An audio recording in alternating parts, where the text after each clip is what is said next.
Beyond the Yellow Fog by Emmett McDowell. Part 6 of 8. This story appeared in Planet Stories, spring of 1947. Extensive research by Project Gutenberg at Gutenberg.org did not uncover any evidence that the copyright on this publication was renewed. Chapter 7. Gavin Murdoch was on watch below when the Nova sliced into the upper strata of Jupiter's atmosphere. She dived in at a slant on the opposite side of the planet for Jovopolis and was quickly smothered from view by the thick translucent air. To the early astronomers, Jupiter had appeared enormous, although it was only about a third denser than water. But the Huygens expedition in the first years of interplanetary travel had resolved the enigma. Jupiter consisted of a small solid core surrounded by an intensive and very dense atmosphere. The force of gravity at the surface was only between 2 and 3 times that on Terra. Nominally, Jupiter was a colony of the Terran Empire, but every attempt at settlement had proved disastrous. Today, Jovopolis was an outpost, consisting of rotting shacks, a trading post, and one modern structure, which housed the Huygens Memorial Institute of Science. Even the Interplanetary Patrol had made no attempt to install a permanent base. The officers and men lived in their ship while they were assigned to the station.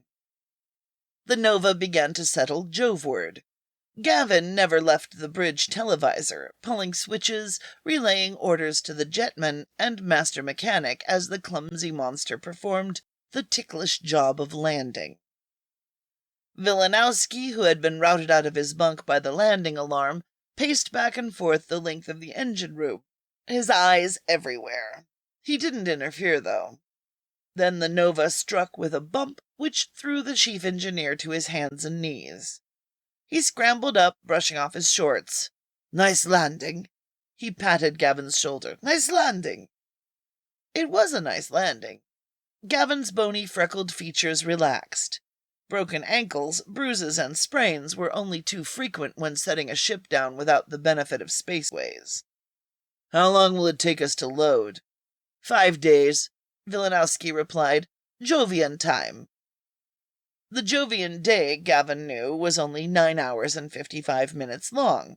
That meant the Nova would be on Jupiter 49 hours. Gavin made a hasty mental calculation. It cut the margin of success to the barest minimum time. He would have to act, and act quickly.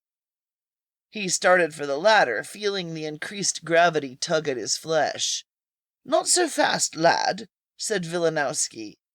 Gavin paused. The chief engineer's attitude had undergone such a remarkable change that Gavin's own suspicions had been aroused. It dated from the second meal following the little death. Nadia had regaled the officers with her dream, the one in which Gavin had been a TIS agent, and contrived the capture of them all on Jupiter. Wilanowski's homely face had clouded. Then he had remarked with a wry expression that stranger things could happen. Oddly enough, however, he no longer evinced the slightest suspicion of Gavin. But an occasional joshing reference to Murdoch, the TIS agent, revealed that he hadn't forgotten Nadia's dream. Gavin said, "Yes, sir," in a doubtful tone. He couldn't afford to arouse any doubts now. "The captain wanted to see you before you go ashore." "Yes, sir." Wondering what Cabot wanted with him, he struggled up the ladder. Sweat began to pour from his skin. It was like climbing with the old man of the sea anchored to his back. By the time he reached his cabin, he was exhausted. He stretched out on his bunk, drew his breath in sobbing gasps. No wonder colonization of Jupiter had proved so difficult. At length he drove himself to his feet. The plan, which had been hatched in the head office of the TIS, would brook no delay. Captain Cabot would have to wait. Stooping, he pulled a bundle of tough, specially treated fibroid, a material used in the construction of spacesuits, from under his bunk, slung it across his shoulder.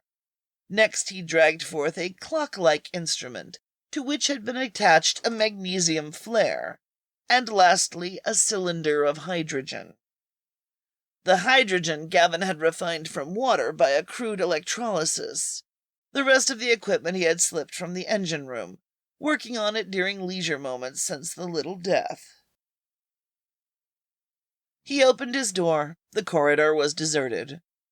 Twice during the ascent topside, Gavin had to stop and rest. Even breathing was an effort. At length he reached the arched outer skin of the monster, pried open an escape hatch. The thick yellow air of Jupiter poured down upon him like soup. It smelled and tasted faintly like swamp gas. He had a momentary fear that he would strangle. A spasm of coughing seized him as he gulped in the first breaths. Then, his lungs having adjusted themselves, he clambered to the outer shell. 100 feet below, he could make out the surface, only sketchily visible through the yellow pea-soup air. Slave pens and cantonments were all swallowed by the dense fog. He set to work assembling his instruments. The cold knifed to his bones. A wind was blowing, too. It pushed against him like the sluggish current of a river. The fibroid package, unfolded, proved to be a balloon almost 10 feet in diameter. It had a safety valve in it to neutralize the pressure when the bag reached the stratosphere. Gavin attached the clock and flare, started the clock in operation, inflated the bag. The instant it tugged at his numbed fingers, he shut off the hydrogen, cast it free. It was scarcely a fifth inflated, but the heavy pressure caused it to float slowly upward out of sight. The clock was timed to ignite the flare when the balloon reached the stratosphere. Observatories on Io, Europa, Callisto, and Ganymede had their instruments trained on Jupiter. As soon as the flare was discovered, a check was to be made of the prevailing winds in that area. A simple parabola would indicate the balloon flare's probable course. The information then would be relayed to a flight of 5 patrol spacers held in readiness on the nearer moon. That was the way it had been planned. But now Gavin was not so sure. So many things could interfere. He closed the trap overhead and retreated back to his cabin. Sweating profusely, he flung himself on his bunk. He was still there, his breath rasping in his throat, when his door was pushed silently open from the outside. Gavin whipped his dart gun from its spring clip and slipped it under his pillow. He didn't move, but lay still with his eyes closed except for the barest fraction of an inch. The door yawned wider. Then the figure of Nadia Petrovna slipped soundlessly inside, eased the door shut. She stood over him, watching him with a desperate intentness. Satisfied that he slept, she set to work searching his cabin. Gavin lay quiet, observing her skill appreciatively. The girl was efficient. She went rapidly through his closet, his chest, his bags. She probed the lone chair cushion with a long needle, peered under his bed, then vanished in the shower. After a moment she reappeared, stood over him again, a puzzled expression on her pretty Slavic features. "No luck, eh?" murmured Gavin pleasantly. He opened his eyes and sat up. Nadia gasped. Gavin narrowed his eyes and roared in a suddenly harsh voice, "What the hell are you prying through my luggage for?" The girl jumped. I, she began, and then lapsed into confusion. He waited. "It sounds so foolish," she confessed, her long black eyes on the deck. Her fingers were twining about each other nervously. "But I can't get that dream out of my mind." She glanced up at him with a frightened expression. "What dream?" "The little death. When you turned out to be a TIS agent. I begged you to give me a chance. Let me try to escape." "Yes?" asked Gavin with a show of interest. "What did I do?" You laughed at me. I can't forget it." "I wouldn't laugh at you," he replied somberly. The girl's eyes softened. They were remarkable eyes, long and black and lustrous, the lashes half hiding them. "Why, Gavin, I believe you're flirting with me." There was an odd little laugh in the words. It was the first time she'd called him Gavin. "Don't be too sure," said Gavin gruffly. His arms went around her waist. He pulled her to a seat beside him and kissed her roughly. Someone rapped at the door. Nadia sprang to her feet. Gavin called out, "Who is it?" "The steward, sir. The captain sent me to fetch you to the mess room." When Gavin entered the officers' mess, he saw the captain seated across a table from the thinnest man he had ever encountered. "This is Hendricks," Cabot introduced them. The captain was cold, sober, and hard-eyed. "He's the factor here at the cantonment." Gavin shook hands. The factor had an amazing grip. His flesh hung on in tough strings. He looked more like an animated skeleton than a man, but Gavin was conscious of a tremendous wiry strength in him. "You going ashore, Mr. Murdoch?" the factor inquired. Gavin nodded. "Miss Petrovna and I were planning to visit the cantonment." He saw a glance pass between Cabot and the factor. The factor said, "Splendid," and rubbed his emaciated hands together. "Allow me to play host. The officers are already at my establishment." Gavin thanked him. "But let me warn you," went on the factor, "don't wander off. The gravity aboard the ship here is bad enough. The atmosphere is much worse. It's easy to get lost. I've known newcomers to die of exhaustion only a few steps from the cantonment." Gavin thanked him again, started to withdraw when the factor halted him. "I've bearers waiting outside," he explained. "They're at your service while you're here. I really advise you not to walk any more than necessary." This time Gavin made good his escape. He had been politely instructed not to pry, he realized. Wilanowski might be confident of him, but not the captain. Gavin was smiling when he met Nadia at the main port, but his eyes were hard. Both of them had donned outer insulating garments of thermal cloth. "We're going to be carried in litters like ancient Oriental potentates," he informed her. Nadia laughed. "You've never been to Jupiter before?" He shook his head. They passed through the lock into the swirling yellow air. It was like swimming. They crept down the gangplank. The bearers were standing patiently at the surface. Gavin had seen Jovian dawnmen before, but they never failed to excite his curiosity. Huge, almost 7 feet tall, and muscled like gladiators, they were imposing as Greek gods.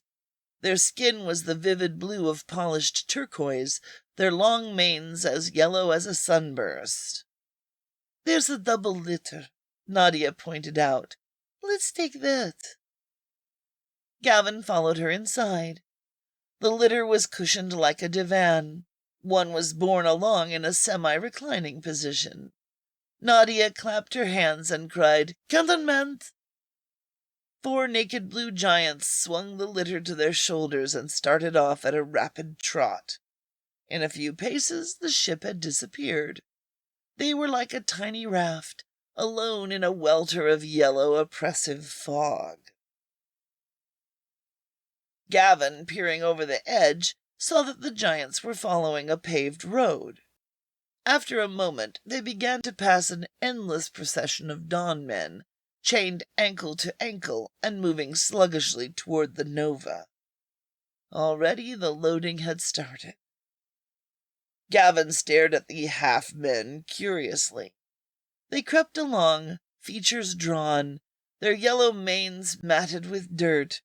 There was a haunted look in their eyes like caged animals. 30% would die in the crossing, he knew.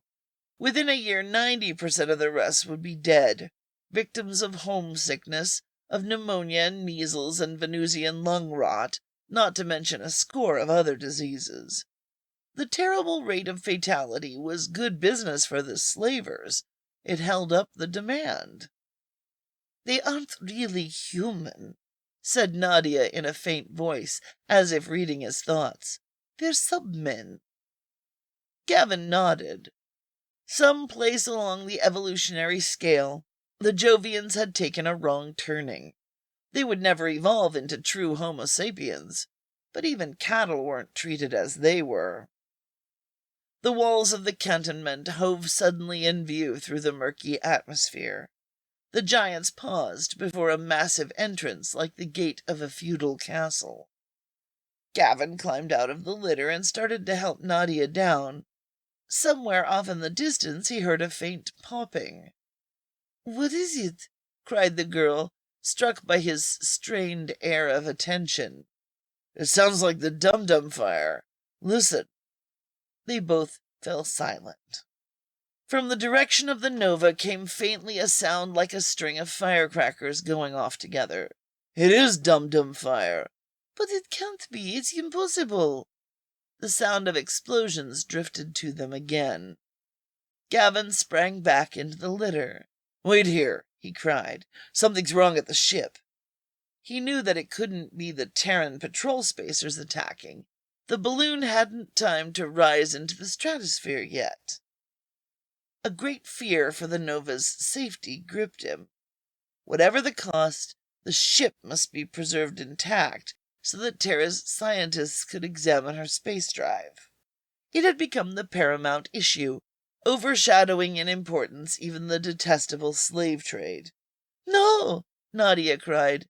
"Don't go back there!" She flung herself on him, pressing her body flat against his. "Please, for my sake, Gavin."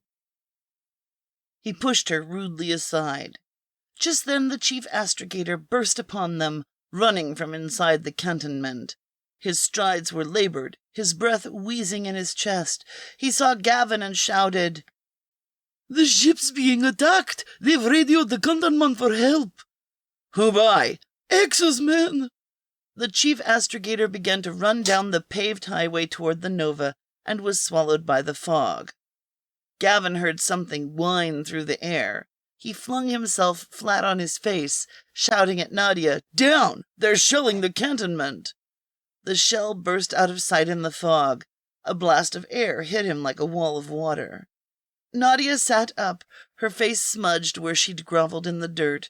She was cursing like a spaceman. Gavin yanked her to her feet. "Clear out!" He began to haul her away from the doomed cantonment. Another shell lobbed over their heads to explode directly behind them. Gavin's hands were torn from the girl. He was blown a dozen feet by the blast. He lay where he lit, knowing nothing, feeling nothing.